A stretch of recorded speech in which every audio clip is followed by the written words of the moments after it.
Economy news this morning. Mortgage rates are at a record low. The rate for a 30-year fixed has been between 3.5% and 4%.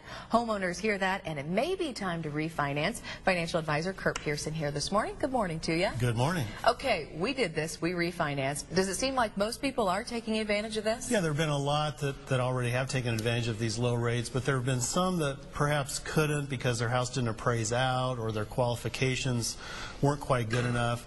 And it's very important just to make note that those people ought to keep trying and retrying because, for example, earlier in June, FHA came out with some relaxed fee schedules, and there are organizations that are regularly looking at the qualification standards and trying to ease them up just another notch so that more people can take advantage of these lower rates. Well, I think the question a lot of people have is, how long do you think these rates are going to be this low? We were talking, think about it, in the late 70s, interest rates were over 10%. So, this is unbelievable. Right, it really is, and they are record historic lows. And so anytime that you know that an asset class or an offering like this is at a historic low, you know that it will bounce off of that low at some point.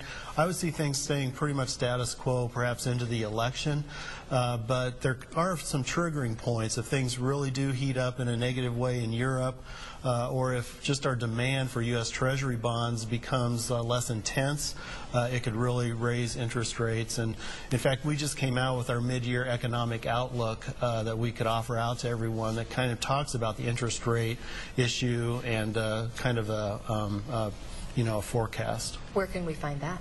Our website, compassiowa.com, or our local number, 327-1020. And you were saying, too, when you are looking to get your mortgage or to refinance, the important thing is to shop around. It really is, because sometimes institutions have more of an emphasis on offering the types of interest rates or even qualification standards depending on where they are at in their business model. So it is very important to meet with a mortgage professional, see what they have to offer, perhaps interview a couple of others, see what they have to offer, and then compare notes. All right. Thank you, Kurt. Good conversation today. Appreciate you coming in.